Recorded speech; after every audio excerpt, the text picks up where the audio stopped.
Hello friends, എല്ലാവർക്കും നമ്മുടെ പുതിയൊരു വ്ളോഗിലേക്ക് വീണ്ടും സ്വാഗതം. ഇന്നിപ്പോൾ കുറച്ച് നേരത്തെ തന്നെ എഴുന്നേറ്റേക്കുന്നത് കൊണ്ട് കിളികളുടെ ശബ്ദമൊന്നും ഇല്ല കേട്ടോ. കാരണം ഒരിത്തിരി നേരം ഒരു 5:45 കിളികളൊന്നും ഉണരില്ല. അപ്പോൾ ഇന്നിപ്പോൾ എഴുന്നേറ്റ് കഴിഞ്ഞപ്പോഴത്തേക്കും വലിയൊരു സന്തോഷം എനിക്ക് തോന്നിയില്ല. ഒരു സ്ഥലത്ത് ഒരു അനക്കവും ഇല്ല. അങ്ങനെ ഞാൻ ഏതായാലും കിച്ചണിലൊക്കെ കയറി ഓരോ കാര്യങ്ങളൊക്കെ ചെയ്ത് തുടങ്ങിയതിന് ശേഷമാണ് ഇപ്പോൾ പുറത്തേക്കൊന്ന് ഇറങ്ങി വന്നത്. റൂബി എഴുന്നേറ്റിട്ടില്ല കേട്ടോ, റൂബി കിടക്കണേണ്. അപ്പോൾ ഇന്ന് ഞാൻ രാവിലെ എഴുന്നേറ്റതിന് ഒരു കാരണമുണ്ട്, കുറച്ച് നേരത്തെ എഴുന്നേറ്റതിനൊരു കാരണമുണ്ട്. ഇന്ന് റോജർ പറഞ്ഞ ദിവസമാണേ. അപ്പോൾ സാറ്റർഡേ വ്ളോഗാണ് കേട്ടോ ഇത്. റോജർ പറഞ്ഞ ദിവസമാണ്. അപ്പോൾ അവൻ വരുമ്പോഴത്തേക്കും എന്തെങ്കിലും ബ്രേക്ക്ഫാസ്റ്റൊക്കെ നേരത്തെ തന്നെ ഉണ്ടാക്കി വെക്കണമല്ലോ. റിച്ചാണ്ട് ഇന്ന് ക്ലാസ് ഇല്ലാത്ത ദിവസവുമാണ്. അപ്പോൾ റിച്ചാർഡിനും ബ്രേക്ക്ഫാസ്റ്റ് കഴിക്കേണ്ട ഒരു ദിവസം തന്നെയാണ്. അല്ലെന്നുണ്ടെങ്കിൽ ആഴ്ചയിൽ ഒരു ദിവസം മാത്രമാണ് റിച്ചാർഡ് ബ്രേക്ക്ഫാസ്റ്റ് വീട്ടിൽ നിന്ന് കഴിക്കണത്. ശനിയാഴ്ച വരെയും ബ്രേക്ക്ഫാസ്റ്റ് ഇല്ല, വെറുതെ പാല് കുടിച്ചിട്ടാണല്ലോ പോണത്. അപ്പോൾ ഇതെല്ലാം കൂടി ചേർന്നിട്ട് എനിക്കിന്ന് കാലത്ത് തന്നെ എല്ലാ കാര്യങ്ങളൊക്കെ നേരത്തെ ചെയ്ത് വെക്കണം. അപ്പോൾ അങ്ങനെ തുണികളും വാഷ് ചെയ്യാനൊക്കെ ഇട്ട്, അപ്പോൾ കംഫർട്ട് മേടിച്ചുകൊണ്ട് കംഫർട്ടൊക്കെ ഇട്ട്. അപ്പോൾ സാധാരണ ഞാനില്ലേ എപ്പോഴും കംഫർട്ട് അങ്ങനെ ഇടില്ല. കണ്ടിന്യൂസ് നമ്മൾ ഇട്ട് കഴിഞ്ഞിട്ടുണ്ടെങ്കിൽ കംഫർട്ടിൻ്റെ സ്മെല്ലേ ഇല്ലാതാവും. ഞാൻ ഈ നമ്മുടെ ബെഡ്ഷീറ്റുകളൊക്കെ എടുക്കൂലേ, അപ്പോഴാണ് കൂടുതലും കംഫർട്ട് ഇടുന്നത് കേട്ടോ. അപ്പോൾ ഏതായാലും ഇപ്പോൾ തീർന്നിട്ട് കുറച്ചാൾ ആയിട്ടുണ്ടായിരുന്നു, ഞാൻ മേടിച്ചിട്ടുണ്ടായിരുന്നില്ല. അപ്പോൾ ഇന്നേ മുട്ടക്കറിയാണ് വെക്കുന്നത്. മുട്ട നമ്മൾ ഇങ്ങനെ ഏത് പാത്രത്തിലാണെന്നുണ്ടെങ്കിലും വേവിക്കാറുണ്ട്. ഒരു ഇത്തിരി പുളിരസം ഇതിനകത്ത് ഉണ്ടെന്നുണ്ടെങ്കിൽ ആ ഒരു കറുത്ത കറ പിടിക്കില്ല. അല്ലെന്നുണ്ടെങ്കിൽ മുട്ട വേവിക്കുന്ന പാത്രത്തിൽ ഒരു കറുപ്പ് കറ വീഴും. അപ്പോൾ അതിനകത്ത് ഇത്തിരി വിനാഗിരി വെച്ചിട്ട് വെക്കണമെന്നെങ്കിൽ കറ വീഴുകയുമില്ല, പിന്നെ അതിനകത്തുള്ള കറകളൊക്കെ പോയി കിട്ടുകയും ചെയ്യും. നേരത്തെ എന്തെങ്കിലും കറ ഉണ്ടെങ്കിലും പോയി കിട്ടുകയും ചെയ്യും. അപ്പോൾ അതുകൊണ്ട് ഇത്തിരി വിനാഗിരി വെച്ചിട്ട് മുട്ട പുഴുങ്ങാൻ വേണ്ടിയിട്ട് കുക്കറിലേക്ക് ഇട്ടിട്ടുണ്ട്. പിന്നെ നമ്മൾ പാലിപ്പോൾ ഇന്നിപ്പോൾ റോജർ പറഞ്ഞുകൊണ്ട് തന്നെ കൂടുതൽ പാല് വേണം, അവന് കൊടുക്കണം. അപ്പോൾ അതുകൊണ്ട് ഞാൻ മിൽക്ക് കുക്കർ എടുത്ത്, നേരത്തെയൊക്കെ റിച്ചാർഡ് മാത്രം ഒരു ഗ്ലാസ് പാലല്ലേ ചൂടാക്കണത്. അപ്പോൾ അതുകൊണ്ട് ഞാൻ ആ ചെറിയ സോസ് പാനാണ് എടുത്തുകൊണ്ടിരുന്നത്. ഇപ്പോൾ ഒരു 1/2 ലിറ്റർ പാലെങ്കിലും ഇല്ലാതെ ഞാൻ മിൽക്ക് കുക്കർ എടുക്കാറില്ല കേട്ടോ. ഇപ്പോൾ ഏതായാലും ഇനി മുതലേ മിൽക്ക് കുക്കർ ആയിരിക്കുള്ളൂ എടുക്കണത്. 2 ആൾക്കും കൂടി പാല് കാച്ചണം. പിന്നെ ഇത്തിരി കട്ടൻ കാപ്പിക്കുള്ള വെള്ളമൊക്കെ കൂടുതൽ വെച്ചിട്ടുണ്ട്. അപ്പം ഞാൻ ഈ പഞ്ചസാര ഇങ്ങനെ കോരിയിടുമ്പോൾ നിങ്ങൾ വിചാരിക്കും കുറേ പഞ്ചസാര ഇടുന്നത്. അത് ടീസ്പൂണിനേലും താഴെയുള്ള ഒരു സ്പൂണാണ് കേട്ടോ, അതുകൊണ്ടാണ് ഇങ്ങനെ ഇടുന്നത്. സാധാരണ ഇതിൽ 2 സ്പൂൺ മാത്രമാണ് പപ്പയ്ക്ക് ഇട്ടിട്ട് കൊടുക്കണം. ഒരു മധുരം ഉണ്ടാവില്ല 2 സ്പൂൺ ഇട്ടാലും. എന്ന് വെച്ചാൽ 2 കപ്പിന് 2 സ്പൂൺ ഇടും. ഒട്ടും മധുരം ഉണ്ടാവില്ല, കാരണം അത് വളരെ ചെറിയൊരു പ്ലാസ്റ്റിക്കിൻ്റെ സ്പൂണാണ്. ഇന്നിപ്പോൾ റോജറൊക്കെ ഉണ്ടാവുമല്ലോ എന്ന് വിചാരിച്ചിട്ട് ഞാൻ കൂടുതൽ കാപ്പിയൊക്കെ വെച്ചിട്ടുണ്ട്. പിന്നെ റിച്ചാർഡ് നിൽക്കണത് കൊണ്ട് അവനും ഒരു ബെഡ് കോഫി ആയിട്ട് കുടിക്കുകയൊക്കെ ചെയ്യും. അപ്പോൾ തലേദിവസം തന്നെ ഞാൻ റിച്ചാർഡിൻ്റെ അടുത്ത് ചോദിച്ചിട്ടുണ്ടായിരുന്നു, നിനക്ക് വെള്ളയപ്പം മുട്ടക്കറി വേണം, പുട്ടും മുട്ടക്കറിയും വേണമെന്ന് ചോദിച്ചിട്ടുണ്ടായിരുന്നു. അപ്പോൾ അവൻ പറഞ്ഞ് അവന് പുട്ടും മുട്ടക്കറിയും മതി എന്ന് പറഞ്ഞ്. അങ്ങനെ പുട്ടിനുള്ള തേങ്ങയൊക്കെ നമുക്ക് ഫ്രിഡ്ജിലുള്ളതുകൊണ്ട് കുഴപ്പമില്ല, വേഗം ചെയ്യാം. പിന്നെ ഈ സവാള, വെളുത്തുള്ളി, ഇഞ്ചി, പച്ചമുളകൊക്കെ ഒന്ന് ക്ലീൻ ചെയ്തെടുത്ത്, പിന്നെ മുട്ടക്കറിയുടെ അകത്ത് മിക്കവരും തക്കാളി ആയിരിക്കുള്ളൂ വഴറ്റണത്. ഇവിടെ തക്കാളി അത്ര ഇഷ്ടമല്ല, സോസ് ഇടുന്നത് ഇഷ്ടം. അപ്പോൾ തക്കാളി എൻ്റെ കയ്യിലുണ്ട് എങ്കിൽ തന്നെ ഈ സോസ് ഇടുന്നതാണ് ഇഷ്ടം. അതുകൊണ്ട് പിന്നെ ഞാൻ തക്കാളി എടുത്തിട്ടില്ല. വെളുത്തുള്ളി ഇഞ്ചിയൊക്കെ ഒന്ന് ചതച്ചെടുത്ത്, സവാളയും കുറച്ചത് ഒരു 3 സവാള എടുത്ത് അതും ഒന്ന് കട്ട് ചെയ്തൊക്കെ എടുത്ത്. അപ്പം ഞാൻ സാധാരണ മുട്ടക്കറി വെക്കുമ്പോഴില്ലേ അതിനകത്ത് ഫ്രഷ് ക്രീം ഉണ്ടെങ്കിൽ ഇടാറുണ്ട്. എനിക്ക് ഭയങ്കര ഇഷ്ടമാണ് ഫ്രഷ് ക്രീമിൻ്റെ ടേസ്റ്റ്. ഇപ്പോഴായിട്ട് ഞാനങ്ങനെ ഫ്രഷ് ക്രീം മേടിക്കാറില്ല, കാരണം ഫ്രഷ് ക്രീം ഇടുന്ന അതേ ടേസ്റ്റ് തന്നെയാണ് നമുക്ക് പാലിടുമ്പോൾ കിട്ടുന്നത്, പശുവും പാലിടുമ്പോൾ കിട്ടുന്നത് കേട്ടോ. അതുകൊണ്ടാണ് ഇപ്പോൾ ഫ്രഷ് ക്രീം അങ്ങനെ മേടിക്കാത്തത്. ഇപ്പം ഞാൻ വെളിച്ചെണ്ണത്തേക്ക് ആദ്യം ഇട്ടത് ഇത്തിരി പെരിഞ്ചീരകം കൊണ്ടാണ്, നല്ല ഫ്ലേവർ കിട്ടും പെരിഞ്ചീരകം ഇടുമ്പോൾ.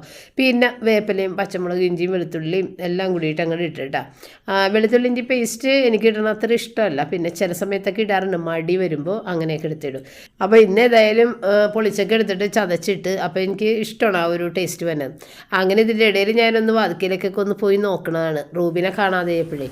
അപ്പോൾ റൂബിതെ പപ്പനെ നോക്കി ഇവിടെ ഇരിക്കുന്നതാണ്. കാരണം എന്തിനാണെന്നറിയോ, ഈ ഇവൾക്ക് അടിക്കടി മുകളിലേക്ക് പോകണം, ടെറസിൻ്റെ മുകളിൽ പോകണം. അപ്പോൾ പപ്പയാണ് എടുത്തുകൊണ്ട് പോകണത് കേട്ടോ. അപ്പോൾ പപ്പനെ വെയിറ്റ് ചെയ്തിരിക്കുന്നതാണ് പോകാൻ വേണ്ടിയിട്ട്. അപ്പോൾ പപ്പ പത്രം എടുക്കാൻ വേണ്ടിയിട്ട് പുറത്തോട്ട് പോയതായിരുന്നേ.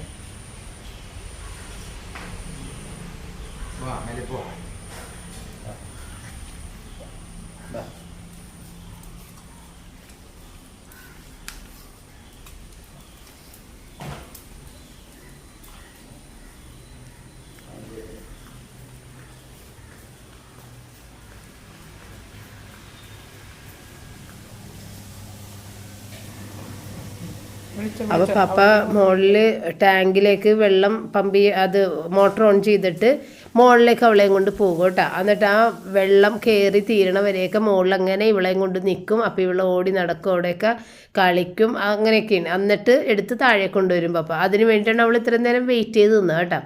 അപ്പം ഞാനിതിൻ്റെ ഇടയ്ക്ക് സവാള വഴറ്റുന്നതിൻ്റെ ഇടയ്ക്ക് പുട്ടിൻ്റെ പൊടിയും കൂടിയിട്ട് നനച്ച് വെക്കണേണ്. അപ്പം ഞാൻ മിക്കവാറും ഇപ്പോൾ സ്റ്റീംഡ് പുട്ടുപൊടി തന്നെയാണ്. കാരണം ഞങ്ങളുടെ ഇവിടെ മട്ടാഞ്ചേരി ഹൈപ്പർ മാർക്കറ്റിൽ ഈ സ്റ്റീംഡ് പുട്ടുപൊടി അധികം വിലയൊന്നുമില്ല. നമ്മൾ ബ്രാൻഡഡ് മേടിക്കുമ്പോൾ നമുക്ക് ഭയങ്കര വിലയാണ്. അതുകൊണ്ട് ഞാൻ വല്ലപ്പോഴേ പണ്ട് മേടിക്കുള്ളായിരുന്നു. ഇപ്പം ഇവിടെ വില കുറവാണ്. അവരുടെ തന്നെ അവരുണ്ടാക്കുന്ന സ്റ്റീംഡ് പുട്ടുപൊടിയാണ്. അപ്പം അങ്ങനെ ആയതുകൊണ്ട് നമുക്ക് ഇത്തിരി എളുപ്പമുണ്ട്. 1 കപ്പിന് 1 കപ്പ് വെള്ളവും ആവശ്യത്തിനുള്ള ഉപ്പും ഒരിത്തിരി പഞ്ചസാരയും ടേസ്റ്റ് ബാലൻസിങ്ങിന് പുട്ടിനിടണം. എന്നിട്ട് അതവിടെ ഇട്ട് വെച്ച് കഴിഞ്ഞിട്ടുണ്ടെങ്കിൽ പിന്നെ എപ്പോഴെങ്കിലും നമ്മുടെ സൗകര്യം അനുസരിച്ചിട്ട് വന്നിട്ടത് മിക്സ് ചെയ്ത് എടുത്താൽ മതി കേട്ടോ. അപ്പോൾ ഇതിനകത്തുള്ള മസാലക്കൂട്ട് എടുക്കാൻ വേണ്ടി മല്ലിപ്പൊടി കുറച്ചധികം എടുത്തിട്ടുണ്ട്, ഗരം മസാല, മുളക് പൊടി, മഞ്ഞൾപ്പൊടി, ഇത്തിരി പെരിഞ്ജീരകത്തിൻ്റെ പൊടിയും കൂടി. നമ്മൾ മുഴുവൻ പെരിഞ്ജീരകം പൊട്ടിച്ചിട്ടുണ്ട്, എങ്കിലും ഇത്തിരി പെരിഞ്ജീരകത്തിൻ്റെ പൊടിയും കൂടി ഇടണം. എന്നിട്ട് സമയമുണ്ടെന്നുണ്ടെങ്കിൽ ഇത്തിരി വെള്ളത്തിൽ കുതിർത്ത് ഇങ്ങനെ കുഴച്ച് വെച്ച് കഴിഞ്ഞാൽ നല്ലതാണ്. ഇന്നിപ്പോൾ ഞാൻ അങ്ങനെ തന്നെയാണ് ഇടുന്നത്. എനിക്ക് ഭയങ്കര മടിയാണ് അങ്ങനെയൊക്കെയുള്ള പരിപാടികൾ. ഞാൻ ഈ പെട്ടെന്നാണ് ചെയ്യണത്, അതുകൊണ്ടാണ് നനച്ചൊന്നും വെക്കാത്തത് കേട്ടോ. അപ്പോൾ ഇത്തിരി സമയമൊക്കെ ഉള്ളവർ നനച്ച് വെച്ചിട്ട് ഇടുന്നത് തന്നെയാണ് പൊടി വഴറ്റുമ്പോൾ ആ ഒരു ടേസ്റ്റിന് നല്ലത് കേട്ടോ. അങ്ങനെയുള്ള വ്യത്യാസങ്ങളൊക്കെ ഉണ്ട്. ചില വ്യത്യാസങ്ങൾ കൊണ്ട് നമ്മുടെ കറിക്ക് നല്ലൊരു ടേസ്റ്റൊക്കെ കിട്ടും കേട്ടോ. പിന്നെ ഞാൻ പറഞ്ഞില്ലേ തക്കാളി ഇടുന്ന ഇഷ്ടമല്ല, അതുകൊണ്ട് തന്നെയും തക്കാളിയുടെ ഇത് നമ്മുടെ സോസാണ്, ടൊമാറ്റോ കെച്ചപ്പ്, അതാണ് ഇട്ടേക്കണത്. എന്നിട്ട് പിന്നെ നമ്മൾ വെള്ളം ഒഴിച്ചിട്ട് കുറച്ച് കൂടുതൽ വെള്ളം ഒഴിച്ചിട്ട് വെച്ച് വേവിച്ച് ആ സവാളയൊക്കെ നല്ല വെന്ത് സോഫ്റ്റ് ആണത് വരെ വേവിക്കുക. എന്നിട്ട് മാത്രം ഏറ്റവും അവസാനം നമ്മൾ പാല്, അതായത് പശുവും പാല്, തേങ്ങാപ്പാൽ ഒഴിക്കുക. തേങ്ങാപ്പാൽ ഒഴിക്കുമ്പോൾ വെളിച്ചെണ്ണയുടെ രുചിയായിരിക്കുള്ളൂ ഉണ്ടാവണത്, പശുവും പാൽ ഒഴിക്കുമ്പോൾ ക്രീമിൻ്റെ രുചിയായിരിക്കുള്ളൂ ഉണ്ടാവണത്. അങ്ങനെ രണ്ടും രണ്ട് ടേസ്റ്റാണുള്ളത്. അപ്പോൾ എനിക്കിഷ്ടം എപ്പോഴും ക്രീമിൻ്റെ രുചിയാണ്. അപ്പോൾ ഫ്രഷ് ക്രീമിൻ്റെ അതേ രുചി കിട്ടും. ഇപ്പം നമ്മൾ ബട്ടർ പനീർ, ബട്ടർ ചിക്കനൊക്കെ ഉണ്ടാക്കുമ്പോൾ അതിനകത്ത് നമ്മൾ ഫ്രഷ് ക്രീമല്ലേ ഇടുന്നത്. അപ്പോൾ ഈ ഇത് പശുവിൻ്റെ പാൽ ഒഴിച്ചിട്ടുണ്ടെന്നുണ്ടെങ്കിലും ഫ്രഷ് ക്രീമിൻ്റെ അതേ ഒരു ടേസ്റ്റ് കിട്ടും കേട്ടോ. അപ്പോൾ അങ്ങനെ ഫ്രഷ് ക്രീം ഇപ്പം ഞാൻ മേടിക്കത്തെന്ന് വെച്ച് കഴിഞ്ഞാൽ ഫ്രഷ് ക്രീം മേടിച്ച് വെച്ച് കഴിഞ്ഞാൽ ഒരാഴ്ചക്കുള്ളിൽ നമ്മളത് പൊട്ടിച്ച് കഴിഞ്ഞാൽ എടുക്കണം. അല്ലെന്നുണ്ടെങ്കിൽ അതിന് ഭയങ്കര കയ്പ്പായി പോകും. അപ്പോൾ ചില സമയത്തൊക്കെ എനിക്ക് പിന്നീട് ഫ്രഷ് ക്രീം എടുക്കാൻ പറ്റാതെ വരുമ്പോഴത്തേക്ക് അത് കേടായി പോവുകയാണ് ചെയ്യണത്. അപ്പോൾ അതുകൊണ്ടാണ് ഇപ്പോൾ ഞാൻ ഫ്രഷ് ക്രീം മേടിക്കാതെ ഈ ഒരു പശുവും പാൽ ഒഴിച്ചിട്ട് അഡ്ജസ്റ്റ് ചെയ്യണത് കേട്ടോ. അപ്പോൾ അങ്ങനെ നമ്മൾ കുറച്ചും കൂടി വെള്ളം ഒഴിച്ച് കൊടുത്തിട്ടുണ്ടായിരുന്നു കേട്ടോ. കാരണം ഇവിടെ പുട്ടായതുകൊണ്ട് തന്നെ പുട്ടൊന്ന് കുതിർന്ന ആ ഒരു കണക്കിന് വെള്ളം വേണം. അപ്പോൾ അങ്ങനെ രണ്ടാമത് ഞാൻ ഇത്തിരി വെള്ളം ഒഴിച്ച് കൊടുത്ത് വേവിച്ചതിന് ശേഷമാണ് ഇപ്പോഴേ അത് തിളച്ച് നന്നായിട്ട് വന്നതിന് ശേഷം നമ്മൾ പശുവും പാൽ ഒഴിച്ച് കൊടുത്ത് കുറച്ചും കൂടി ഒന്ന് വറ്റിച്ച് കഴിഞ്ഞിട്ടുണ്ടെന്നുണ്ടെങ്കിൽ നല്ല ക്രീമി ആയിട്ടിരിക്കും. ഇതിപ്പോൾ ഇത്തിരി വെള്ളം പോലെയാണ് എടുത്തേക്കണത്. അത് നമുക്ക് വെള്ളയപ്പോണെന്നുണ്ടെങ്കിലും ചപ്പാത്തി ആണെന്നുണ്ടെങ്കിൽ ക്രീമി ആയിട്ട് എടുക്കുന്നതാണ് എപ്പോഴും നല്ലത്. ഇത് ഇത്തിരി ലൂസാണ്. പിന്നെ ഇരിക്കും തോറും ടൈറ്റായിട്ട് വരും കേട്ടോ. ഇപ്പം നമ്മൾ പശുവും പാൽ ഒഴിച്ച് കഴിഞ്ഞാലും തേങ്ങാപ്പാൽ ഒഴിക്കുന്ന പോലെ തന്നെ നല്ല തിക്കായിട്ട് വരും കേട്ടോ. അങ്ങനെയാണ്. ഇനിയിപ്പോൾ അടുത്ത പണി എന്നല്ല, ഫ്രഷ് തേങ്ങ ഇട്ടിട്ട് പുട്ടുണ്ടാക്കാമെന്ന് വിചാരിച്ചു. ഫ്രിഡ്ജിൽ തേങ്ങ ഉണ്ട്. അപ്പോൾ പക്ഷേ എൻ്റെ മനസ്സിൽ സമയമുണ്ട്, ഞാൻ നേരത്തെ എഴുന്നേക്കണമല്ലേ. അപ്പോൾ തേങ്ങയൊക്കെ ഉണ്ട് ഫ്രിഡ്ജിൽ. എങ്കിലും ഞാൻ വിചാരിച്ച് ഇന്നിപ്പോൾ ഏതായാലും ഫ്രഷായിട്ട്, റോജറൊക്കെ വരണ ദിവസമല്ലേ, എപ്പോഴും പപ്പടം എപ്പോഴും പറയും പുട്ടൊക്കെ ഉണ്ടാക്കുമ്പോഴും പലഹാരം ഉണ്ടാക്കുമ്പോഴും ഫ്രഷായിട്ട് തേങ്ങ എടുത്ത് ചിരണ്ടിയിട്ട് വേണം ഉണ്ടാക്കാനെന്ന് പറയും. അപ്പോൾ അതിൻ്റെ കാരണം എന്താണെന്ന് വെച്ച് കഴിഞ്ഞാൽ നമ്മളിങ്ങനെയുള്ള വെള്ള കളറല്ലേ പലഹാരമൊക്കെ ഇരിക്കുന്നത്. അപ്പോൾ ഈ കൂട്ടത്തിൽ നമ്മൾ ചിരണ്ടി വെച്ച തേങ്ങയൊക്കെ ഉപയോഗിച്ച് കഴിയുമ്പോൾ ചിലപ്പോൾ ഒരു ഇത്തിരി കേടൊക്കെ തേങ്ങ വന്നിട്ടുണ്ടെന്നുണ്ടെങ്കിൽ ഇതിൻ്റെ അകത്ത് ആ തേങ്ങയെല്ലാം ആവി അടിച്ച് കഴിയുമ്പോഴത്തേനും മഞ്ഞ കളറായിട്ട് വരും. അപ്പോൾ ഈ വെള്ളയിൽ മഞ്ഞ വരുമ്പോഴത്തേക്കും അതിനകത്തുള്ള തേങ്ങ കേടാണെന്നാണ് അതിൻ്റെ അർത്ഥം. അപ്പോൾ നമുക്ക് ആ പലഹാരം കഴിക്കാൻ പറ്റാത്തൊരവസ്ഥ വരും. പക്ഷേ നമ്മളത് കറിക്കാൻ എടുക്കണമെന്നുണ്ടെങ്കിൽ കറിയിൽ നമ്മൾ മഞ്ഞൾപ്പൊടി ചേർത്തിട്ടല്ലേ അരക്കണത്. അപ്പോൾ ഇത് പ്രശ്നമില്ല, അതിൽ വിഷാംശം ഉണ്ടെങ്കിലും പോയി കിട്ടും. ഇങ്ങനെയൊക്കെയാണ് അമ്മ പണ്ട് പറഞ്ഞു തരണേ കേട്ടോ. പപ്പടം അമ്മയാണ് കേട്ടോ, അങ്ങനെയൊക്കെ പറഞ്ഞു തരും. അപ്പോൾ അത് ഞാൻ ഫോളോ ചെയ്യും മിക്കവാറും പലഹാരം ഉണ്ടാക്കുമ്പോൾ. ഇങ്ങനെ 2 ദിവസമൊക്കെയാണ് തേങ്ങ ഫ്രിഡ്ജിലുണ്ടെങ്കിൽ ഞാൻ എടുക്കും. അല്ലാതെ കുറച്ച് ദിവസം നീങ്ങിയിട്ടുണ്ടെന്നുണ്ടെങ്കിൽ ഞാനൊരിക്കലും തേങ്ങ പലഹാരത്തിലേക്ക് ഇടൂല കേട്ടോ. അപ്പോൾ നമ്മൾ മുട്ടയൊക്കെ എടുത്ത് കഴിഞ്ഞപ്പോഴത്തേക്കും കണ്ട നമ്മുടെ കുക്കറിൻ്റെ അകം നല്ല തിളങ്ങി നിൽക്കണം കണ്ട. അങ്ങനെയാണ്. കറ ഉള്ളതെല്ലാം പോയി കിട്ടും കേട്ടോ. ഈ വിനാഗിരി ഇട്ടിട്ട് നമ്മൾ തിളപ്പിച്ച് കഴിയുമ്പോൾ അതിനകത്തുള്ള കറയെല്ലാം പോയിട്ടുണ്ടാകും. നല്ല വെളിച്ചം ഇട്ടിരിക്കും അതിൻ്റെ അകത്ത് കേട്ടോ. നല്ല തെളിമ തോന്നും. അങ്ങനെ പുട്ടെല്ലാമായി. പിന്നെ മുട്ട ഇങ്ങനെ എടുത്തിട്ടിട്ട് 2 മുട്ട നമ്മുടെ റൂബിക്കാണേ, അത് എടുത്ത് മാറ്റി ഞാൻ. നമ്മൾക്ക് ഈ ഒരു ഓരോ മുട്ട എല്ലാവരും കഴിക്കുകയുള്ളൂ. റൂബിക്ക് 2 മുട്ട എടുത്ത് മാറ്റി. ഇനി അതിൻ്റെ മീതിലേക്ക് ഗ്രേവി ഇട്ടാൽ മതി. അല്ലാതെ നമ്മൾ ഗ്രേവിക്കകത്തേക്ക് മുട്ട പെറുക്കി ഇടുമ്പോൾ അത് തെറിച്ച് തുള്ളി പോലെ കറിയൊക്കെ ചുറ്റും തെറിക്കും. അപ്പോൾ അതുകൊണ്ട് ഇങ്ങനെ ചെയ്യാം.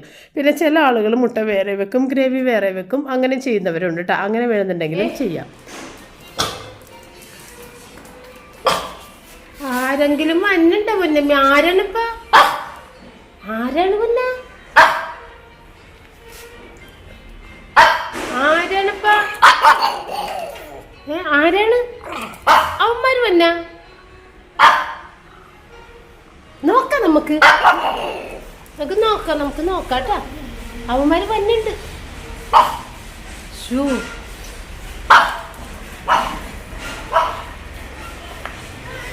പെട്ടെന്ന് മനസ്സിലായടാ.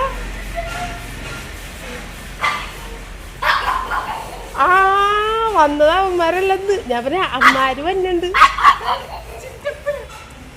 ഏട്ടാ.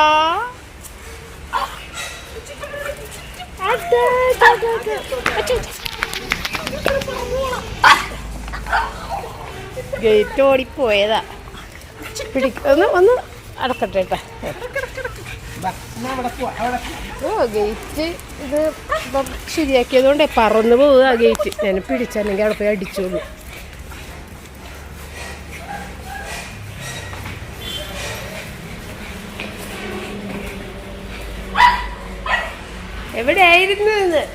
എവിടെയായിരുന്നു ചേട്ടാ? ചേട്ടാ എവിടെയായിരുന്നു? പക്ഷെ ചോദിച്ച കേട്ടാ നീ?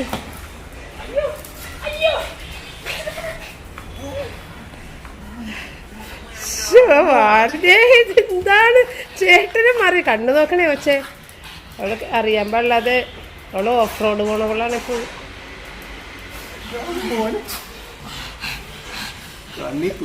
കണ്ണി തുപ്പല് സാരമില്ല, കന്നകം കൊള്ളരുതേ. എടാ കൊച്ചു ബസന്തിയായിട്ടിരിക്കണേണ് പെയിന്റിങ് കൂടിയൊക്കെ കഴിഞ്ഞപ്പ. കൊച്ചിനെ ഇനി പാക്ക് കൊണ്ടുപോണോടാ. കൊച്ചു ബസന്തിയായിപ്പോയടാ. കൊച്ചിനെ ഇനി പാക്ക് കൊണ്ടുപോയി നഖമൊക്കെ വെട്ടിച്ച് കൊണ്ടുവരണം. ഇവിടെ ആരാണ് ഈ വീട്ടിലൊരാള് വരുമ്പോ വെൽക്കം ചെയ്യാൻ ഇവിടെ ഉള്ളത്? വേറെ ആരും ഉണ്ടല്ലോ, എല്ലാരും കിടന്ന് ഉറങ്ങുക.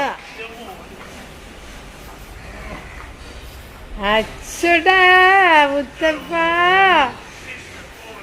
മതി, ചേട്ടക്ക് ശ്വാസം മുട്ടും. പിന്നെ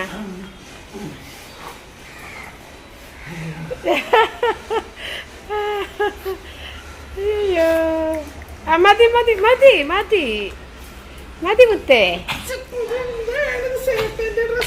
അത് ഇപ്പൊ ഇതാണ് പൂട ഒഴിച്ചിലാണ് നോക്കണ്. ചേട്ട വന്ന രുദ്ര ചേട്ട വന്ന. കൊച്ചിനെ അറിയാനേ പാടില്ലായിരുന്നു. കൊച്ചകത്തിരിക്കണേ. എന്താണ് കൊച്ചിന്റെ വിശേഷമൊക്കെ? കൊച്ചു ബസന്തിയായി പോയടാ. കൊച്ചിന് പെയിന്റിങ് വൈറ്റ് വാഷൊക്കെ ഇപ്പൊ കൊച്ചു അഴുക്കായി പോയി.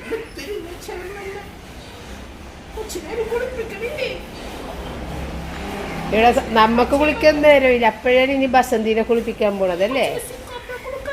ആ കൊച്ചിക്ക് സിക്കാപ്പിയൊക്കെ കൊടുക്കും. പക്ഷേ സേട്ട റിച്ചാർഡ് സേട്ടയാണ് പാചയിക്കാനായിട്ട് കൊച്ചിനെ കൊണ്ടുപോകണത്. റിച്ചാർഡ് സേട്ടൊക്കെ കൊണ്ടുപോകണം, പക്ഷേ റിച്ചാർഡ് സേട്ടക്ക് നേരമില്ല. പാചകം കൊണ്ടുപോകണം അല്ല. പാക്ക് പോണ്ടേ നമുക്ക്? പാക്ക് പോണ്ടെന്ന് പാക്കുളി ഇവ പറയണത്. പാക്കുളി പാക്കുളി റൂബിനോട് പറയുമ്പോ അങ്ങനെ പറയുമല്ലോ. ഇറക്കിയൊന്നുമില്ല കൊച്ചിക്ക്, ഇനി ടിക്കറ്റ് മാത്രമേ ഉള്ളൂ.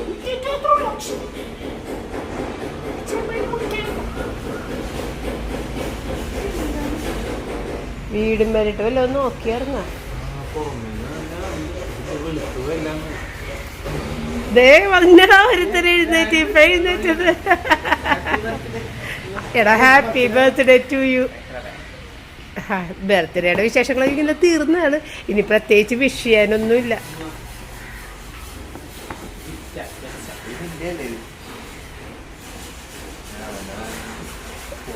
ആ ഗിഫ്റ്റ് തുറക്കൊന്ന് ഓപ്പൺ ചെയ്ത് ഫുള്ളാ ഷർട്ട് എടാ ഫുള്ളാണോ എടാ ഫുള്ളാടാ നിനക്കിത് മറ്റേ എക്സാംസിന് പോകുമ്പോ വേണമല്ല പറ്റൂലേ ഇത് നിന്റെ ഷർട്ട് പുതിയതാണോ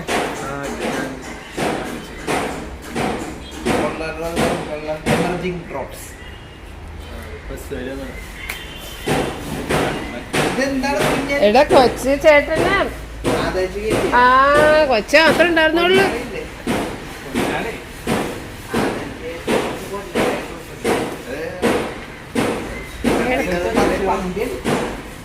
വൈറ്റ് എഴുക്കാക്കല്ലോ അതെടുത്ത് അകത്തേക്ക് കൊണ്ടുപോയിക്കോ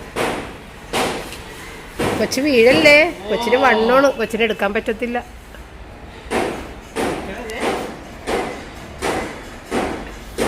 ഓ ചേട്ടനെയും വെറുതെ വിടൂലടാ സ്നേഹമാണ് എല്ലാവരോടും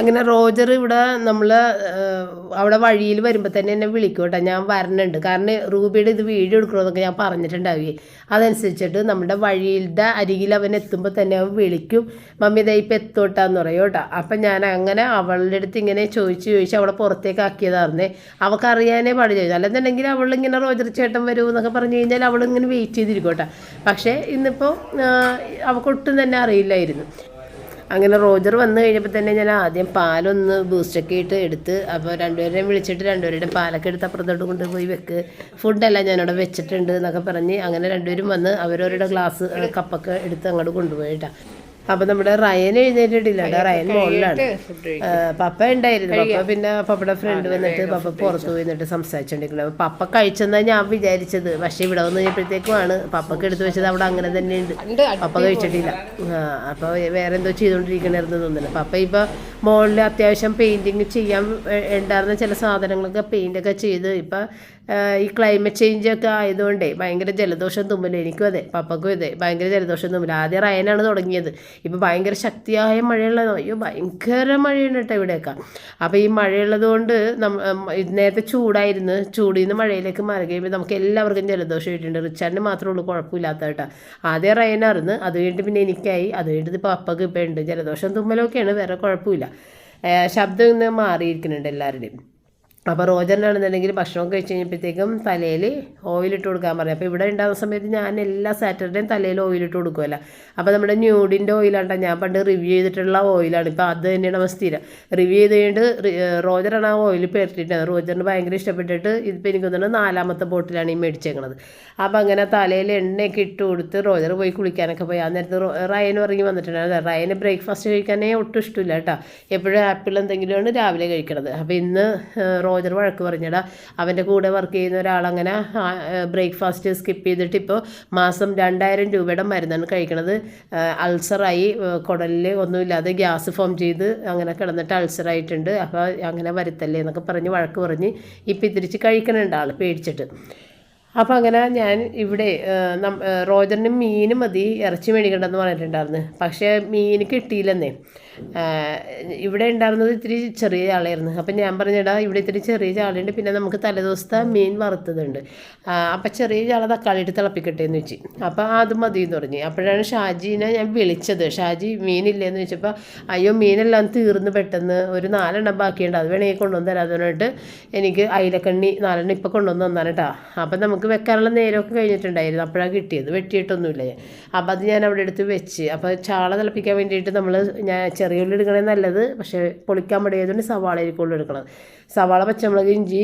വേപ്പില വെളുത്തുള്ളി ഇടൂല അത് വഴറ്റി മുളക് പൊടി മഞ്ഞൾപ്പൊടി ഇട്ട് വഴറ്റി പിന്നെ തക്കാളി ഇട്ടിട്ട് അത് നന്നായിട്ട് വെന്തുടഞ്ഞൊരു കുഴമ്പ് പോലെ ആകുമ്പോൾ അതിനകത്തേക്ക് വെള്ളം ഒഴിച്ചിട്ട് നമ്മൾ വേറെ പുളി ഇടില്ല തക്കാളിയുടെ ഒരു ചെറിയ പുളി ഉണ്ടാവുള്ളൂ അതിനകത്തേക്ക് മീൻ ഇടുക മീൻ എപ്പോഴും ഇടുമ്പോൾ തിളച്ച വെള്ളം തിളക്കാതെ മീൻ ഇടരുത് കാരണം മീനിൻ്റെ ആ ഒരു ചോര വെള്ളം ഇളകും തണുത്ത വെള്ളത്തിലേക്ക് തന്നെ തിളക്കുന്നതിന് മുമ്പ് ഇട്ട് കഴിഞ്ഞാൽ മീനിൻ്റെ ചോര വെള്ളം ഇളകും അപ്പോൾ അത് ഞാൻ ഇടയ്ക്കിടയ്ക്ക് ഓർമ്മിപ്പിക്കുന്നതാണ് കേട്ടോ ചിലവർ ഒന്നിച്ച് കലക്കി മീനും ഇട്ടിട്ടെങ്കിലും വെക്കണം കാണാം, ഞാൻ കണ്ടിട്ടുണ്ട്. അങ്ങനെ ഇട്ട് കഴിഞ്ഞിട്ടുണ്ടെങ്കിൽ ഈ മീൻ വെറുതെ ഇരിക്കുമ്പോൾ നമ്മൾക്ക് ഇങ്ങനെ വെട്ടി വെക്കുമ്പോൾ തന്നെ ഇങ്ങനെ ചോരവെള്ളം ഒഴുകി വരില്ലേ. അതിപ്പോൾ ചിക്കനായാലും ബീഫായാലും ഒക്കെ അങ്ങനെ തന്നെയാണ്, വെറുതെ ഇരിക്കുമ്പോൾ ചോരവെള്ളം ഒഴുകി വരും. അപ്പോൾ അതുകൊണ്ട് നമ്മളെപ്പോഴും ചൂട് തിളച്ച വന്ന വെള്ളത്തിലോട്ട് വേണം ഈ കറിയുടെ കഷ്ണങ്ങൾ, മീനാണെങ്കിലും ഇറച്ചിയാണെങ്കിലും എടുത്തിടാൻ വേണ്ടി. അപ്പം തന്നെ ആ ചോര വരവ് അവിടെ നിൽക്കും. അല്ലെന്നുണ്ടെങ്കിൽ ആ ചോര മിക്സായ ആ ഒരു ചാറ് ആ ഒരു ടേസ്റ്റാണ് വരണത്, അത് നല്ലതല്ല. അപ്പോൾ അങ്ങനെ തിളച്ചിട്ടുണ്ടെങ്കിൽ മീൻ എടുത്തിടുക. അപ്പോൾ റൂബി അവിടെ കിടക്കണപ്പോഴേ റിച്ചാർഡ് വന്നിട്ട് തടകി കൊടുത്തതാണ്. അപ്പോൾ തടയിക്കാൻ വേണ്ടിയിട്ട് കാലും കൈയൊക്കെ പൊക്കി കൊടുത്തതാണ് ആൾ. ഇപ്പോൾ അതാണ് കണ്ടത്. അപ്പോൾ ഞാനിങ്ങനെ ക്യാമറ തിരിച്ചപ്പോൾ തന്നെ ആൾക്ക് നാണമായിട്ട് വേദന എഴുന്നേറ്റാ. അപ്പോൾ റോജർ വന്നപ്പോഴേ എൻ്റെ അടുത്ത് പറഞ്ഞേ, മമ്മി ഞാനവിടെ ചിക്കൻ കറി വെക്കുമ്പോൾ എല്ലാവർക്കും ഭയങ്കര ഇഷ്ടമാണ് ചിക്കൻ കറി കഴിക്കാനെന്ന്. ഇപ്പോൾ കഴിഞ്ഞ ആൾ വന്നപ്പോഴും അവൻ എനിക്ക് വെച്ച് തന്നിട്ടുണ്ടായിരുന്നു കേട്ടോ. ഇത്തവണ കുറേയും കൂടി ആ കറി നല്ല അടിപൊളിയായിട്ടാണ്, ഇപ്പോൾ കൂടുതൽ ടേസ്റ്റാണെന്നൊക്കെ പറഞ്ഞ്. ഞാൻ പറഞ്ഞത് നീ വെച്ചോ എന്ന് പറഞ്ഞ്. അപ്പോൾ ചിക്കൻ എടുത്തിട്ട് ഞാൻ 2 ബോക്സ് ചിക്കൻ പുറത്തെടുത്ത് വെച്ചിട്ടുണ്ടായിരുന്നു. അതിലൊരു ബോക്സ് മതി എന്ന് പറഞ്ഞ്. അപ്പോൾ ഞാൻ പറഞ്ഞു അന്നേ വെച്ചോ, നിൻ്റെ ഇഷ്ടം പോലെ വെച്ചോ എന്ന് പറഞ്ഞ്. അങ്ങനെ കുളിയും കഴിഞ്ഞിട്ട് ആൾ തലയിൽ തോർത്തും ചുറ്റി വന്ന് നിൽക്കണേ. അപ്പോൾ ഞാൻ അവിടെ നിന്നിട്ട് ഓരോ ഹെൽപ്പൊക്കെ ചെയ്ത് കൊടുക്കുന്നുണ്ട്. അപ്പോൾ എൻ്റെ മീനിൻ്റെ പരിപാടി കഴിഞ്ഞിട്ടുണ്ടല്ലോ. ഇനിയിപ്പോൾ ആ മറ്റേ മീനൊന്ന് വെട്ടി നേരെ ഫ്രീസറിലോട്ട് വെക്കുള്ളൂ, അടുത്ത ദിവസം എടുക്കാമല്ലോ എന്ന് വിചാരിച്ചിട്ട്. അപ്പോൾ അവൻ പറയുന്നുണ്ട് ഞാൻ തന്നെ ചെയ്തോളാട്ടാന്ന് പറയുന്നുണ്ട്. മമ്മി എന്നെ ഹെൽപ്പൊന്നും ചെയ്യണ്ട, ഞാനെല്ലാം ചെയ്തോളാട്ടാ എന്നൊക്കെ പറയുന്നുണ്ട്. അപ്പോൾ ഞാൻ പറഞ്ഞു അത് കുഴപ്പമില്ല, ഞാൻ നിൻ്റെ കൂടെ നിന്ന് നിനക്ക് എന്തെങ്കിലുമൊക്കെ കാണാതെ അറിയില്ല എന്ന് പറഞ്ഞ സാധനമൊക്കെ എടുത്തു തരാൻ നിൽക്കാന്നൊക്കെ പറഞ്ഞ് ഞാനങ്ങനെ നിൽക്കണേനെ. അങ്ങനെ അവൻ കുക്കറിലാണ് ചിക്കൻ കറി വെക്കണത്. അപ്പോൾ കുക്കറൊക്കെ കഴുകി ഞാൻ കൊണ്ടുവന്ന് കൊടുത്തിട്ടുണ്ട്. പിന്നെ ഇവൻ്റെ ചിക്കൻ കറിയിലല്ലേ മല്ലിപ്പൊടി ഇവൻ ചേർക്കണില്ല കേട്ടോ, മുളക് പൊടിയും ഗരം മസാല. പക്ഷേ ഇവിടുത്തെ ഗരം മസാല അവന് ഇഷ്ടപ്പെട്ടില്ല, അത് ഞാൻ പൊടിച്ചതാണ്. അതിൽ പട്ടയുടെ ടേസ്റ്റ് മുന്നിൽ നിൽക്കണമെന്നാണ് അവൻ പറയണത്. അവൻ്റെ അവിടെ ഗരം മസാലപ്പൊടി അവൻ പുറത്തുനിന്ന് മേടിച്ചാണ്, ഭയങ്കര ടേസ്റ്റാന്ന് പറഞ്ഞു. അപ്പോൾ ഞാൻ പറഞ്ഞാൽ എന്നാൽ പിന്നെ എന്തുകൊണ്ട് ഇങ്ങോട്ട് കൊണ്ടുവന്നില്ല കുറച്ച് മേടിച്ച് നല്ലതാണെന്നുണ്ടെങ്കിൽ. അപ്പോൾ എനിക്കും കൂടിയിട്ടത് കിട്ടിയാനില്ല എന്നൊക്കെ ഞാൻ പറഞ്ഞേട്ടാ. അപ്പോൾ അങ്ങനെ ഗരം മസാലയുടെ ഒരു പോരായ്മ അവൻ പറഞ്ഞ്, അതുകൊണ്ട് അവൻ ഉണ്ടാക്കുന്ന ആ രുചി ചിലപ്പോൾ കിട്ടൂല എന്നൊക്കെ എൻ്റെ അടുത്ത് പറയണേ കേട്ടോ. പക്ഷേ സംഗതി ഉണ്ടാക്കിയത് നല്ലതായിരുന്നു കേട്ടോ, എനിക്കിഷ്ടപ്പെട്ടായിരുന്നു. കാരണം നമ്മൾ മല്ലിപ്പൊടി ഇട്ടിട്ടല്ലേ കറിക്ക് കൊഴുപ്പുണ്ടാക്കണത്. ഇത് അങ്ങനെ മല്ലിപ്പൊടിയേ ഇടുന്നില്ല, പക്ഷേ നല്ല കൊഴുപ്പുള്ള നല്ല കറിയായിട്ട് കിട്ടിയേട്ടാ. പിന്നെ മുളക് പൊടി നമ്മൾ കാശ്മീരി ചില്ലി പൗഡർ ആയതുകൊണ്ട് കുറച്ചധികം ഇട്ടാലും എരിവുണ്ടാവില്ല. മറ്റുള്ള മുളക് പൊടി ഇട്ട് കഴിഞ്ഞാൽ കഴിക്കാനേ പറ്റൂല കേട്ടോ, അത്രയും എരിവായി പോകും. അപ്പം അങ്ങനെ കുറച്ച് സവാളയൊക്കെയാണ് ആൾ കൊഴുപ്പിന് വേണ്ടിയിട്ട് ഇടണമെന്നൊക്കെ പറഞ്ഞ് അങ്ങനെ അത് ചെയ്തുകൊണ്ട് നിൽക്കണേ. അപ്പോൾ ഇനി കുക്കറൊന്ന് ഓൺ ചെയ്ത് കഴിഞ്ഞാൽ പിന്നെ അതിൻ്റെ കൂടെ നിൽക്കണ്ടല്ലോ. പിന്നെ ഞാനിങ്ങോട്ട് പോന്നിട്ട് ആ മീനൊന്ന് വെട്ടി ഫ്രീസറിലേക്ക് വെച്ചതാണ്. പിന്നെ അവൻ കുക്കർ വിസിൽ അടിച്ചിട്ട് അത് ഓഫ് ചെയ്തിട്ട് പിന്നെ അതിൻ്റെ ഗ്യാസ് പെട്ടെന്ന് തന്നെ എടുത്ത് കളഞ്ഞിട്ട് പിന്നെ ഓപ്പൺ ചെയ്തിട്ടിട്ട് വേവിക്കണേണ് ചെറിയ തീയിൽ വെച്ചിട്ട്. അപ്പോൾ അവൻ പറഞ്ഞത് കുക്കറിൽ വെക്കുമ്പോൾ ഒരിക്കലും മസാല പിടിക്കൂല, പിന്നെ നമ്മൾ ഇട്ടിട്ട് വേവിച്ചെടുക്കണം എന്നാലേ മസാല പിടിക്കുള്ളൂ എന്നൊക്കെ പറഞ്ഞ് എൻ്റെ അടുത്ത് പറയണം. അപ്പോൾ അത് ശരിയാണല്ലോ എന്ന് എനിക്കും തോന്നി. അപ്പോൾ കറികളൊക്കെ സെറ്റായിട്ടുണ്ട്. അപ്പോൾ ഇനി ഞാൻ പറഞ്ഞില്ലേ 2 ബോക്സ് ചിക്കൻ ഞാനെടുത്ത് പുറത്ത് വെച്ചിട്ടുണ്ടായിരുന്നു. അതിൽ ഒരു ബോക്സ് ഞാൻ നമ്മുടെ റിച്ചാർഡിന് വേണ്ടിയിട്ടൊരു ചിക്കൻ മന്തി വെക്കണേനെ. ഇവർക്കൊക്കെ മീൻ കറി മതി എന്ന് പറഞ്ഞിട്ടുണ്ടായിരുന്നു. ചിക്കൻ ഇപ്പോൾ ഒരു ചിക്കൻ കറിയും വെച്ചിട്ടുണ്ടല്ലോ. അപ്പോൾ അങ്ങനെ റിച്ചാർഡിന് വേണ്ടി മാത്രം കുറച്ച്, ഇനി ബാക്കി അത്രയും ചിക്കനേ ഉള്ളൂ. പിന്നെ ഉള്ളത് ലെഗ് പീസാണ്. അപ്പോൾ ലെഗ് പീസ് റിച്ചാർഡ് തിന്നാത്തതുകൊണ്ട് ഞാൻ ആ ബ്രസ്റ്റ് പീസ് ഉള്ളത് എടുത്ത് വെച്ചിട്ട് ചെറിയൊരു ചിക്കൻ മന്തി ചെയ്യേണ്ടതാണ്. അപ്പോൾ ഇന്നത്തെ ദിവസം എന്ന് പറയുമ്പോൾ സാറ്റർഡേ അല്ലേ, പിറ്റേന്ന് സൺഡേ ആണ്. അപ്പോൾ ഞാൻ ചോദിച്ചു റോജറിൻ്റെ അടുത്ത് പിറ്റേ ദിവസത്തേക്ക് ബീഫ് മേടിക്കണമെന്ന് വെച്ചപ്പോൾ വേണ്ടോ ബീഫ് കഴിക്കാനൊന്നും തോന്നുന്നില്ല, മീൻ തന്നെ മതി എന്ന് പറയും. അതുകൊണ്ട് പിന്നെ ഞാൻ ബീഫൊന്നും ഓർഡർ ചെയ്തില്ല. ഇപ്പോൾ വെട്ടിയ 4 മീനും കൂടി എടുത്ത് ഞാൻ ഫ്രീസറിൻ്റെ അകത്തേക്ക് വെച്ച് പിറ്റേ ദിവസം എടുക്കാമല്ലോ എന്ന് വിചാരിച്ചിട്ട്. അങ്ങനത്തെ ഞാൻ മന്തി റൈസിന് വേണ്ടിയിട്ട് നമ്മൾ 2 കപ്പ്, അതായത് 1/2 കിലോ അരിയാണ് കേട്ടോ 2 കപ്പ് എന്ന് പറയുമ്പോൾ അത് എടുക്കുന്നുണ്ട്. അപ്പോൾ അതിന് ഇരട്ടിയും പിന്നെ കുറച്ചുകൂടി വെള്ളം ഒഴിക്കും കേട്ടോ. നമ്മൾ ഈ ചിക്കൻ ഇട്ട് വേവിക്കണതുകൊണ്ട് തന്നെയും വെള്ളം ഇത്തിരി വറ്റുവേ. അപ്പോൾ അതുകൊണ്ടാണ് നമ്മൾ ഇരട്ടി വെള്ളം എടുത്തിട്ട് ഇപ്പോൾ 2 കപ്പ് അരിക്ക് 4.5 കപ്പ് വെള്ളം ഒഴിക്കും കേട്ടോ. അല്ലെങ്കിൽ അത് തന്നെ 4.5 കപ്പ് വെള്ളം ഒഴിക്കും. അല്ലെന്നുണ്ടെങ്കിൽ നമ്മൾ 4 കപ്പ് വെള്ളം ഒഴിക്കുള്ളൂ. അപ്പോൾ ഈ ചിക്കൻ്റെ അത് കിടന്നിട്ടൊന്ന് വേകുമ്പോൾ അതിനകത്തുനിന്ന് ചിക്കൻ്റെ രുചി ആ വെള്ളത്തിലേക്ക് ഇറങ്ങിക്കിട്ടും. പിന്നെ വെള്ളത്തിൽ വറ്റും കുറച്ച്. അപ്പോൾ അതുകൊണ്ട് കയറ്റി ഒഴിച്ചതാണ് കേട്ടോ. അപ്പോൾ അതിനകത്ത് വെളുത്തുള്ളി ചതച്ചത് മുഴുവൻ മസാലയൊക്കെ ഇട്ട് ഒരു നാരങ്ങയൊക്കെ ഇട്ട് വെച്ചിട്ടുണ്ട്. ഇനിയിപ്പോൾ അത് ഇളക്കണ നേരം കൊണ്ട് തിളച്ച് മുഴുവൻ വേകണ്ട, ഒരു പകുതി വേവാകുമ്പോൾ ചിക്കൻ എടുത്ത് മാറ്റിയിട്ട് ഈ ഒരു മസാലയുടെ അകത്തേക്ക് നമുക്ക് മിക്സ് ചെയ്തെടുക്കണം. ഗരം മസാല, മുളക് പൊടി, മഞ്ഞൾപ്പൊടി, ഇത്രയല്ലേ, വേറെ കുരുമുളക് പൊടിയൊന്നും ഇതിനകത്ത് ഇടണില്ല. കുറച്ച് ഉപ്പും പിന്നെ ഇത് എണ്ണ, നമ്മൾ മറ്റേ വെജിറ്റബിൾ ഓയിലാണ് ഇത് ഫ്രൈ ചെയ്യണത്. അപ്പോൾ ആ എണ്ണ കുറച്ചിട്ടിട്ട് ഇതൊന്ന് മിക്സ് ചെയ്തിട്ട് ചിക്കനുമായിട്ട് മിക്സ് ചെയ്ത് ഒരു 10 മിനിറ്റ് വെച്ച് കഴിഞ്ഞാൽ നമുക്ക് ഇതിനകത്തേക്ക് എണ്ണ ഒഴിച്ചിട്ട് മൂടി വെച്ച് ഫ്രൈ ചെയ്യാം. മൂടി വെച്ച് ഫ്രൈ ചെയ്തില്ലെങ്കിൽ ഇത് ഭയങ്കരമായിട്ട് ഹാർഡായി പോകും. അപ്പോൾ ഇത്തിരി സോഫ്റ്റായിട്ട് ഫ്രൈ ചെയ്യാൻ വേണ്ടിയിട്ടാണ് മൂടി വെച്ചിട്ട് ഫ്രൈ ചെയ്യണത്. അപ്പോൾ നമ്മുടെ ചാനലിൽ ഈ ഒരു ചിക്കൻ മന്തി ഒരു 100 തവണയെങ്കിലും ഞാൻ ചെയ്തിട്ടുണ്ടല്ലേ. ഇത് കാണുന്നവർ വിചാരിക്കും ഇവർക്ക് ഇത് തന്നെ തൊഴിലുള്ളതെന്ന് വിചാരിക്കും അല്ലേ. പക്ഷേ ഇവിടെ കഴിക്കണതല്ലേ നമുക്ക് വെക്കാൻ പറ്റുള്ളൂ. ഒരുവിധപ്പെട്ട ഡിഷൊന്നും ഇവർ കഴിക്കില്ല. നമ്മളിങ്ങനെ പരീക്ഷണം നടത്തി അവസാനം ഞാൻ തന്നെ കഴിക്കേണ്ടി വരും. അപ്പോൾ അതുകൊണ്ട് ഇവർ കഴിക്കുന്നത് ഉണ്ടാക്കിയാൽ അതല്ലേ നല്ലതെന്ന് വിചാരിച്ചിട്ടാണ് ഞാൻ അങ്ങനെ ചെയ്യണത്. പിന്നെ ഞാൻ എപ്പോഴും ഇങ്ങനെ പറയണമെന്ന് ഓർക്കുന്നൊരു കാര്യമുണ്ട്. നമ്മളുടെ വീട്ടിൽ ഗസ്റ്റൊക്കെ വരില്ലേ, ഗസ്റ്റിൻ്റെ കൂട്ടത്തിൽ ചെറിയ കുട്ടികളുണ്ടാവും, അവരുടെ മക്കളും അങ്ങനെ പേരക്കുട്ടികൾ അങ്ങനെയൊക്കെ ആയിട്ട് ഒരു 10 വയസ്സിൽ താഴെയുള്ള കുഞ്ഞുങ്ങളൊക്കെ ആണെങ്കിൽ നമ്മൾ ഒട്ടും തന്നെ മൈൻഡ് ചെയ്യില്ല ആ കുഞ്ഞുങ്ങളെ, വെറുതെ ഒന്ന് കളിപ്പിച്ചിട്ട് അങ്ങോട്ട് വിടും. അത് കഴിഞ്ഞാൽ പിന്നെ നമ്മൾ ഈ വലിയ ആൾക്കാരെ കൂടി സീരിയസ് മാറ്റർ ആയിക്കുള്ളൂ സംസാരിക്കണത്. പിന്നെ വേറൊരു പ്രശ്നം എന്ന് വെച്ചാൽ കുഞ്ഞുങ്ങൾക്ക് പ്രത്യേകം ഗ്ലാസ് കൊടുക്കുക, അല്ലെങ്കിൽ അവരുടെ കൈ കൊള്ളാതിരിക്കാൻ പറ്റിയ രീതിയിൽ കൊടുക്കുക, അങ്ങനെ ഇങ്ങനെയൊക്കെ നമ്മൾ അവർക്ക് വേണ്ടിയിട്ട് വേറെ വേറെ സംഭവങ്ങളൊക്കെ അങ്ങോട്ട് കൊടുക്കുമല്ലേ. പിന്നെ ഈ കുട്ടികൾ അവിടെ കറങ്ങി തിരിഞ്ഞ് നടക്കുന്നതല്ലാതെ ഈ കുട്ടികൾ അവിടെ ഉണ്ടെന്ന് പോലും നമ്മൾ ചിന്തിക്കില്ല. കാരണം നമ്മൾ ഇങ്ങനെ വിശേഷത്തിൽ ഇങ്ങനെ കൈ കഴുകി പോകുന്ന സമയമായിരിക്കുള്ളൂ, ഒത്തിരി വിശേഷങ്ങളായിരിക്കുള്ളൂ. നമ്മളിങ്ങനെ പറഞ്ഞുകൊണ്ടിരിക്കുന്ന ആ സമയത്ത് ഈ കുട്ടികൾക്ക് എന്തോരം ബോറടി ഉണ്ടാകുമെന്ന് നമ്മൾ ചിന്തിക്കാറില്ല. അപ്പോൾ ഞാൻ പറഞ്ഞു പറഞ്ഞതില്ലേ, ഞാൻ മിക്കവാറും ഞാൻ പറയാറില്ലേ, നമ്മൾ ഏതൊരു കുട്ടികളാണെങ്കിലും അവരെ റെസ്പെക്റ്റ് ചെയ്യുക. കാരണം അവർ വളർന്ന് വലിയ പുരുഷന് സ്ത്രീ ആകുന്നതാണ്. ആ സമയത്ത് നമ്മൾക്ക് അവരുടെ മുന്നിൽ ഒന്ന് സന്തോഷത്തോടുകൂടി അവരുടെ ഒരു തിരിച്ചുള്ളൊരു റെസ്പെക്റ്റ് കിട്ടണമെന്നുണ്ടെങ്കിൽ നമ്മൾ ചെറുപ്പത്തിൽ ആ കുഞ്ഞുങ്ങളുടെ ചെറുപ്പത്തിൽ നമ്മൾ ആ കുട്ടികളെ റെസ്പെക്റ്റ് ചെയ്യേണ്ടത് അത്യാവശ്യമാണ്.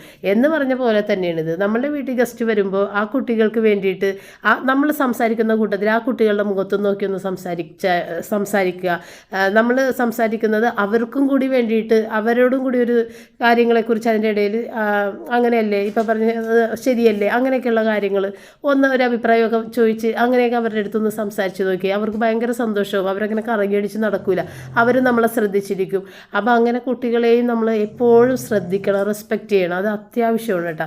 കുട്ടികളെ വലിയവരെ റെസ്പെക്റ്റ് ചെയ്തില്ലെങ്കിൽ പോലും കുട്ടികളെ റെസ്പെക്റ്റ് ചെയ്യണമെന്ന് ഞാൻ എപ്പോഴും നിങ്ങളുടെ അടുത്ത് പറയാറുണ്ട്. കാരണം അത് ആ പിള്ളേരുടെ മനസ്സിൽ നമുക്ക് നല്ലൊരു സ്ഥാനം കിട്ടുന്ന ഒരു കാര്യം തന്നെയാണ് കേട്ടോ. ഇനി മുതൽ അതൊന്ന് ശ്രദ്ധിച്ച് നോക്കിക്കോ. അപ്പോൾ നമ്മളുടെ പരിപാടികൾ കഴിഞ്ഞ് പുകയും ഇട്ട് പച്ചമുളകൊക്കെ ഒന്ന് അതിനകത്ത് ഒരു ഫ്ലേവർ വേണ്ടിയിട്ട് കുത്തിയൊക്കെ വെച്ച് സംഭവം കഴിഞ്ഞ് ഇനിയിപ്പോൾ കഴിച്ചാൽ മാത്രം മതി കുറച്ച് നേരം കഴിഞ്ഞിട്ട്. അപ്പോൾ കഴിക്കണ നേരമാകുമ്പോൾ മാത്രമേ ഇനി ഞാൻ മയണൈസൊക്കെ ഉണ്ടാക്കുള്ളൂ. മയണൈസ് ഒരിക്കലും നേരത്തെ ഉണ്ടാക്കി വെക്കില്ല. അപ്പോൾ മയണൈസ് ഉണ്ടാക്കുന്നതിന് മുൻപ് തന്നെ നമ്മൾ ഈ ഒരു സെയിം ജാറിൽ തന്നെ അറബിക് സാലഡ് ആദ്യം ചെയ്യും, എന്നിട്ടാണ് ഇത് ജാറ് കഴുകിയിട്ട് മയണൈസ് അടിക്കുന്നത്. അപ്പോൾ അറബിക് സാലഡിന് വേണ്ടിയിട്ട് വെളുത്തുള്ളി, പച്ചമുളക്, തക്കാളി, ഇത്തിരി ചെറിയ ജീരകത്തിൻ്റെ പൊടി, ഉപ്പ്, ഇത്രയും ചേർത്താൽ അറബിക് സാലഡായി. നല്ല ടേസ്റ്റാണ്, ഒരു പ്രത്യേക ടേസ്റ്റാണ് ഈ സാധനത്തിന്. എന്നിട്ട് ഈ ജാറ് കഴുകിക്കൊണ്ടുവന്നു കേട്ടോ. കഴുകിയിട്ട് ആ ജാറിലാണ് നമ്മൾ മയണൈസ് അടിച്ചെടുക്കുന്നത്. മയണൈസ് അടിച്ച് കഴിഞ്ഞിട്ടുണ്ടെങ്കിൽ പിന്നെ കഴുകാൻ നല്ല ബുദ്ധിമുട്ടാണേ. അപ്പോൾ ഇത് കഴിഞ്ഞ് പിന്നെ നമ്മൾ ഫുഡ് സെർവ് ചെയ്ത് കഴിഞ്ഞിട്ടൊക്കെ സാവധാനം വന്നിട്ട് ഇത് കഴുകിയെടുത്താൽ മതിയല്ലോ. ഇതിനകത്ത് പിന്നെ സോപ്പ് പൊടിയൊക്കെ ഇട്ടിട്ട് നന്നായിട്ട് മിക്സി ഒന്ന് അടിച്ചൊക്കെ എടുത്താലേ അതിൻ്റെ അകത്തുനിന്നൊക്കെ പോകുള്ളൂ. അപ്പോൾ അങ്ങനെ മയണൈസ് അടിക്കാൻ വേണ്ടിയിട്ട് വെളുത്തുള്ളി, കുരുമുളക്, ഉപ്പ്, ഇത്തിരി നേരെ ഒരു പുളിക്ക് വേണ്ടിയിട്ട് വിനാഗിരി അല്ലെങ്കിൽ ചെറുനാരങ്ങ നീരിടുക, പിന്നെ മുട്ട, ഓയിൽ, ഇത്ര ഇട്ടിട്ട് നല്ല ഹൈ സ്പീഡിൽ ഒന്ന് അടിച്ച് കഴിയുമ്പോഴത്തേക്കും ഇങ്ങനെ ഇരിക്കും. അപ്പോൾ കുറച്ചും കൂടി എണ്ണ ഒഴിച്ചാൽ കുറച്ചും കൂടി തിക്കായിട്ട് കിട്ടും. അപ്പോൾ നമുക്ക് എണ്ണ കുറച്ച് കുറക്കാൻ വേണ്ടിയിട്ട് നമ്മൾ ഈ ഒരു പരുവത്തിൽ എടുക്കുള്ളൂ. കുറച്ചും കൂടി എണ്ണ ഇട്ടാൽ കുറച്ചും കൂടി തിക്കായിട്ട് വരും. പക്ഷെ വേണ്ട, ഇത് മതി, ഇത് നല്ല ടേസ്റ്റാണ്. അപ്പോൾ മയണൈസ് കൂടിയിട്ട് ഉണ്ടാക്കി. അപ്പോൾ കഴിക്കാൻ ഇവിടെ ആൾ വന്നിരിക്കുമ്പോഴേ ഞാനങ്ങനെ ഇതുണ്ടാക്കുള്ളൂ കേട്ടോ. മയണൈസ് പെട്ടെന്ന് കേടാവണത് പച്ചമുട്ടയല്ലേ, അത് പെട്ടെന്ന് തന്നെ കേടാവും. അപ്പോൾ അതുകൊണ്ട് നമ്മൾ വേഗം ആ ഒരു ടൈമിൽ മാത്രമേ ഉണ്ടാക്കാൻ പാടുള്ളൂ. ഇനിയിപ്പോൾ അടുത്തത് നമ്മളെ ഫുഡ് എടുക്കലാണ്. അപ്പോൾ ഇന്ന് ഞാൻ ആ ചിക്കൻ എടുത്ത് പുറത്ത് വെച്ചെങ്കിലും സത്യത്തിൽ ഈ ഒരു മന്തി റൈസ് ഉണ്ടാക്കാൻ വേണ്ടിയിട്ടല്ല, എന്തെങ്കിലും ഒന്ന് ഫ്രൈ ചെയ്തെടുക്കുക. കാരണം ഈ ചിക്കൻ കറിയൊന്നും റിച്ചാർഡ് അങ്ങനെ കഴിക്കൂല. അപ്പോൾ ഏതെങ്കിലും രീതിയിലൊരു തന്തൂരി ചിക്കനോ അല്ലെന്നുണ്ടെങ്കിൽ 65 അങ്ങനെ എന്തെങ്കിലും ഒന്ന് ആക്കാമെന്നാണ് വിചാരിച്ചത്. പക്ഷേ ഇവൻ എൻ്റെ അടുത്ത് വന്നു പറയും, മമ്മി ഞാൻ ഇന്നലെ തന്നെ മമ്മിയുടെ അടുത്ത് പറഞ്ഞേച്ച് എനിക്ക് എനിക്ക് മന്തി റൈസ് മതി എന്നാണ് പറഞ്ഞിട്ടുണ്ടായിരുന്നത്, ചിക്കൻ മന്തി മതി എന്ന് പറഞ്ഞിട്ട് ഞാൻ പറഞ്ഞു അത് ഞാൻ ശ്രദ്ധിച്ചില്ല. അപ്പോൾ അവൻ പറഞ്ഞത് മമ്മിയുടെ അടുത്ത് പറഞ്ഞതൊന്നും ഇപ്പോഴായിട്ട് മമ്മി ശ്രദ്ധിക്കണില്ല എന്നാണ് അവൻ പറഞ്ഞത്. ഞാൻ ശ്രദ്ധിക്കാഞ്ഞിട്ടല്ല, ഞാൻ എന്തെങ്കിലും ജോലി തിരക്കിൻ്റെ ഇടയിൽ അവൻ പതിയെ പറഞ്ഞിട്ട് പോണതായിരിക്കുള്ളൂ എന്ന് എനിക്ക് തോന്നി. ഏതായാലും നിന്ന നീപ്പിലാണ് ഞാനിത് വെച്ചത്. അതായത് 1 മണി കഴിഞ്ഞിട്ടുണ്ടായിരുന്നു ഇവൻ ഈ മന്തി റൈസിൻ്റെ കാര്യം എന്ന് പറയുമ്പോൾ വേഗം തന്നെ വെച്ചുണ്ടാക്കി. അപ്പോൾ ഇത് ആ ഒരു ഫ്രൈ ചെയ്ത എണ്ണയൊക്കെ ഇതിനകത്തേക്ക് ഒഴിക്കണം കേട്ടോ, എന്നാലാണ് ഈ റൈസിന് ഇത്തിരി ടേസ്റ്റൊക്കെ ഉണ്ടാവുന്നത്. അതുകൊണ്ടാണ് കളറൊക്കെ ഒന്ന് മാറി നിൽക്കുന്നത്. പിന്നെ വെജിറ്റബിളൊന്നും ഉണ്ടായിരുന്നില്ല ഇടാൻ വേണ്ടിയിട്ട്, ക്യാരറ്റൊന്നും ഉണ്ടായിരുന്നില്ല. അപ്പോൾ നമ്മൾ ഭക്ഷണമൊക്കെ കഴിച്ച് കഴിഞ്ഞ് ഇപ്പം കാണുന്നത് വൈകുന്നേരത്തെ ചായയാണ്. ചായയും പഴമൊക്കെ കൂട്ടിയിട്ട് കഴിച്ചുകൊണ്ടിരിക്കുന്നതാണ്. പിന്നെ ഞാൻ കപ്പലണ്ടി മിക്സറൊക്കെ ഉണ്ടാക്കി വെച്ചിട്ടുണ്ടായിരുന്നല്ലോ, കപ്പലണ്ടി വറുത്തൊക്കെ വെച്ചിട്ടുണ്ടായിരുന്നല്ല. അപ്പോൾ അങ്ങനെ അതെല്ലാം കൂടി ചേർത്തിട്ടൊക്കെ ഇവർ 3 കൂടിയിട്ട് അങ്ങനെ ഇരുന്നിട്ട് ചായയൊക്കെ കുടിക്കണേണ്. അപ്പോൾ റോജറിന് സൺഡേ കല്യാണം ഉണ്ടെന്ന് ഞാൻ പറഞ്ഞായിരുന്നല്ല. അപ്പോൾ റിച്ചാർഡ് പറഞ്ഞത് അവൻ കല്യാണം കൂടാൻ വേണ്ടി വന്നതാണ് മമ്മി, നമ്മളെ കാണാൻ വേണ്ടിയിട്ട് വന്നതല്ല. ഇതാണ് റിച്ചാർഡിൻ്റെ പരാതി. കാരണം റോജറിൻ്റെ ഓഫീസ് അവിടെ ഇല്ല. കാരണം ഓഫീസ് വേറൊരു ബിൽഡിങ്ങിലേക്ക് മാറുന്നതുകൊണ്ട് തന്നെ ആ ബിൽഡിങ്ങിൻ്റെ പണിയും കഴിഞ്ഞിട്ടില്ല, ഇവിടെ ഒട്ട് ഓഫീസും ഇല്ലതാനും. ഓഫീസ് ഷിഫ്റ്റ് ചെയ്യണമെങ്കിൽ കുറച്ച് 2-3 മാസങ്ങൾ കഴിയും. അപ്പോൾ അതുകൊണ്ട് തന്നെ ഇവർക്ക് വർക്ക് അറ്റ് ഹോമാണ് ഇപ്പോൾ കൊടുത്തേക്കണത്. അതുകൊണ്ട് ഇവന് വേറെ സ്ഥലത്തെങ്ങും പോകണ്ട, ഇപ്പോൾ ഇവിടെ ആയാലും വീട്ടിലിരുന്നിട്ട് വർക്ക് ചെയ്യുക, കാക്കനാട് ഓഫീസിലേക്ക് പോകേണ്ട ആവശ്യമൊന്നുമില്ല. വേണമെന്നുണ്ടെങ്കിൽ നാട്ടിൽ 2-3 മാസം നിൽക്കുക. എന്നിട്ടും അവൻ ഇങ്ങോട്ട് വന്നില്ല എന്നാണ് റിച്ചാർഡിൻ്റെ പരാതി. അപ്പോൾ റോജറിൻ്റെ അടുത്ത് നേരത്തെ തന്നെ പറഞ്ഞിട്ടുണ്ടായിരുന്നു ഇങ്ങനെ ഓഫീസ് ഷിഫ്റ്റ് ചെയ്യണ കാര്യമൊക്കെ. പക്ഷേ ഇവിടെ റിച്ചാർഡിന് എക്സാമൊക്കെ അല്ലേ, അതുകൊണ്ടാണ് പിന്നെ ഞാനിങ്ങോട്ട് വിളിച്ച് വരുത്താതിരുന്നത് കേട്ടോ. പിന്നെയാണെന്നുണ്ടെങ്കിൽ റോജറിൻ്റെ ആ ഒരു അപ്പാർട്ട്മെൻ്റ് ആണെങ്കിൽ ഇവർ കൊടുത്തിട്ടില്ല, അവിടെ ഇത് റെൻറ്റ് കൊടുത്ത് തന്നെ അങ്ങനെ ഇട്ടേക്കണേണ്. അപ്പോൾ ഇടയ്ക്കൊന്ന് അവിടെ പോകണ്ടേ, ഇപ്പം ഇങ്ങോട്ട് വന്നാലും ഒന്ന് ഇടയ്ക്ക് പോകണ്ടേ അങ്ങോട്ട് എന്നൊക്കെയാണ് റോജർ പറഞ്ഞുകൊണ്ടിരിക്കുന്നത്. അപ്പോൾ ഏതായാലും അവൻ ക്രിസ്മസ് കഴിഞ്ഞിട്ടൊന്ന് പോയിട്ട് വരാമെന്നൊക്കെ പറഞ്ഞൊക്കെ നിൽക്കുന്നുണ്ട്. അത് റിച്ചാർഡിനൊട്ടും തന്നെ ഇഷ്ടപ്പെടണില്ല, അതാണ് കാര്യം. അപ്പം ഞാനേതായാലും കുറേ തുണി മടക്കാനുള്ളത് മടക്കി പെരക്കൊക്കെ ഒന്ന് അടിച്ചിട്ട് കഴിഞ്ഞപ്പോഴത്തേക്കും റൂബിയുടെ രോമം കൊഴിയണോണ്ടേ ഒരുപാട് രോമമാണ്. ഇനി രാവിലെയാണ് നമ്മൾ തുടക്കണത്. അപ്പം അങ്ങനെ രോമം ഒരുപാട് കൊഴിഞ്ഞുകൊണ്ടിരിക്കണേ.